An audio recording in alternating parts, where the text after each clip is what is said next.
welcome back to my channel. Today I will be taking you step by step on how I toned this 14-inch 613 bob into this beautiful light blonde shade, as well as how I achieved the brown roots and how you can also replicate the look. Hit that like button and subscribe to join the family. And without any further ado, let's get started.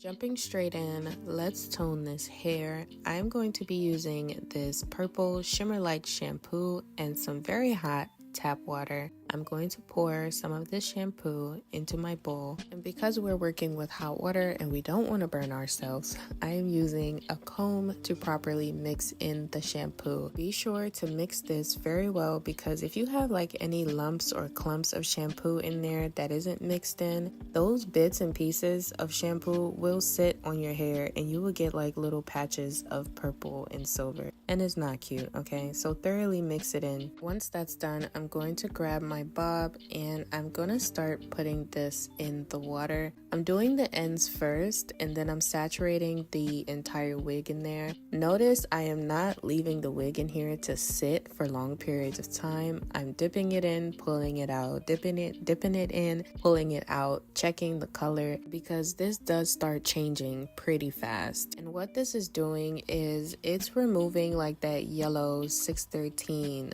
Barbie kind of color that it comes in, and it's gonna make it more of like a cool tone icy blonde depending on the amount of time that you leave it in there. I've repeated this process for like about maybe 3 to 4 minutes, at max 5, because like I said, the longer you leave it in there, it's gonna turn into like an icy blonde or a silver. If you are going for that look, then leave it in there for longer. But as you can see, I'm checking the ends because I did dip them in there first, and they're starting to turn silver, as well as there are some like silver streaks starting to go through the hair. But I'm pretty content with this color that I have right now, so I'm gonna go ahead and wash this out.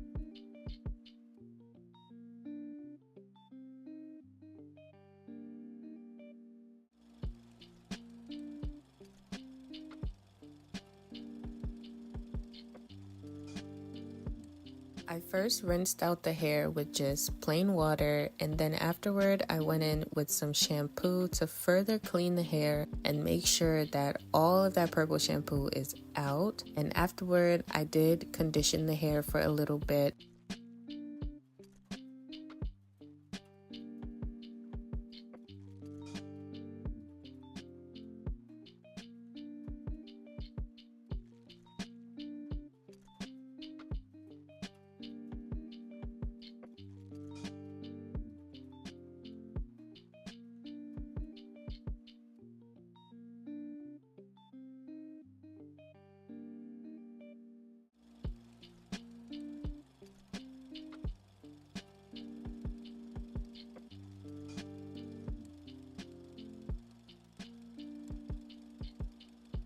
Alright, once the hair is washed and conditioned, I put her on my mannequin head to dry, and this is what she looks like 2 days later. Yes, I said 2 days later because I got lazy, okay?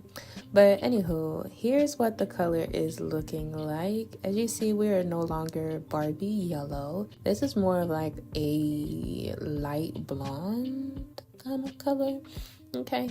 But let's go ahead and tint these roots. I am using this Kiss Tint Nation Honey Brown semi-permanent color, and I'm just gonna pour some of this into my bowl here. This color is more on the warm side, so if you wanted like a darker or more cool tone brown, you could possibly use like a dark brown or an ash brown color to get a more cool toned look. So what you see me doing here is I'm sectioning off the frontal part, because that is the only part of the wig that I am going to color. Before we start applying any color, I wanted to show you how little of the product I am picking up.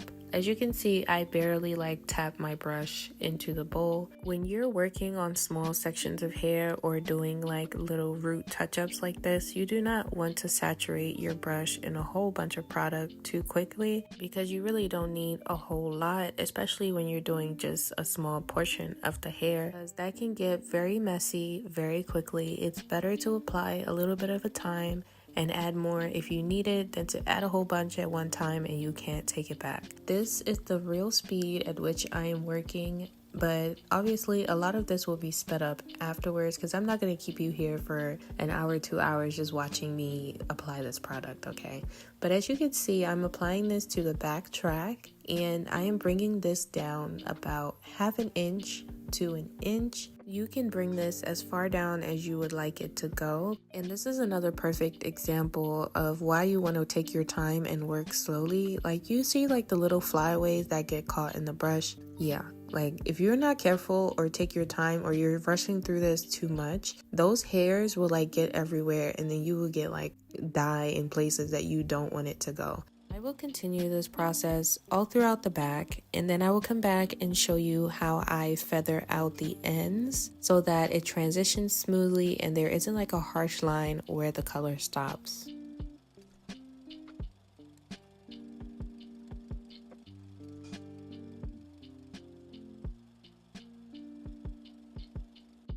So here's where I start feathering out the ends. I was already subconsciously doing this, but I remembered I have to show it in slow motion. So how I feather it out is I barely have any product on my brush, just a tiny little bit. And I place the brush in the middle and just drag it down very slightly. I'm not applying a lot of pressure. I'm just dragging the brush down so that you can see how it feathers out.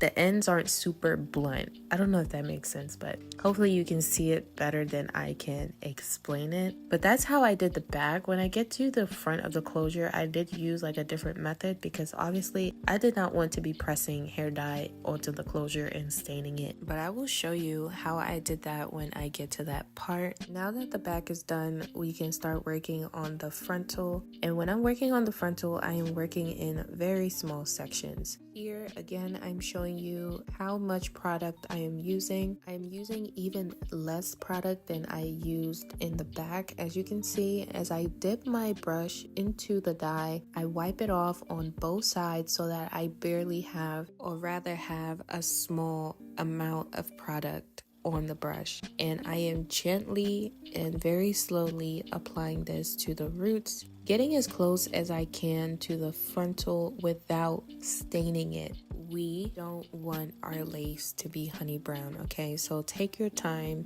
go slow, and once you do the top, you also have to flip it over and do the bottom, making sure that you get all sides of the section.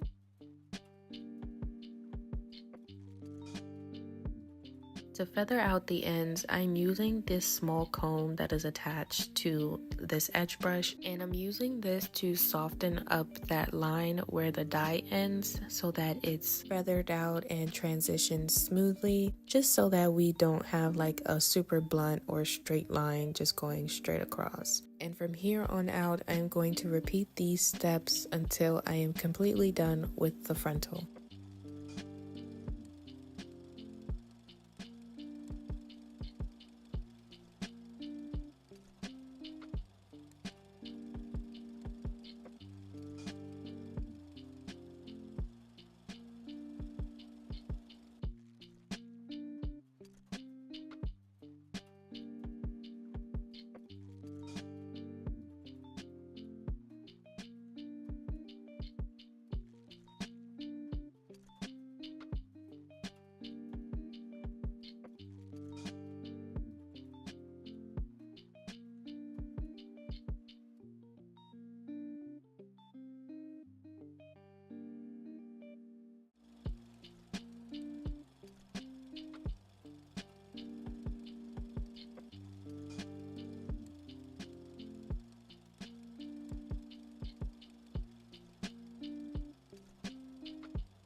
Once I'm all done, this is what she looks like. Just for reference, this process took me like 35 minutes, but I'm gonna allow her to sit for an additional 30 minutes before I go ahead and wash her off.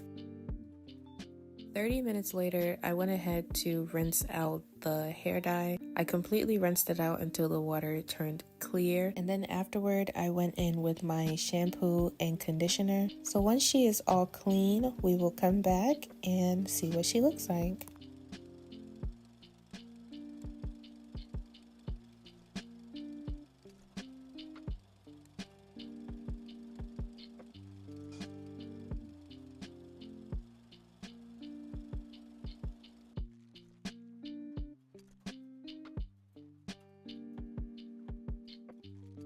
After applying the conditioner, I let her sit for an additional 30 minutes just so that she can get all the goodness and moisture that she needs, considering everything that we have just put her through. Alright, so when she's all clean, dried, and pressed out, this is what she looks like. I think she looks beautiful, but I kind of wish I used a more cool tone brown because this is a bit warm for me, but you know what? She's still eating either way. What do you think? Leave me a comment down below. But guys, that's the end of the video. Thank you so much for watching. If you did enjoy this video, don't forget to hit that like button and subscribe to join the family. I love you so much, but always remember, Jesus loves you more, and I'll catch you on the next one.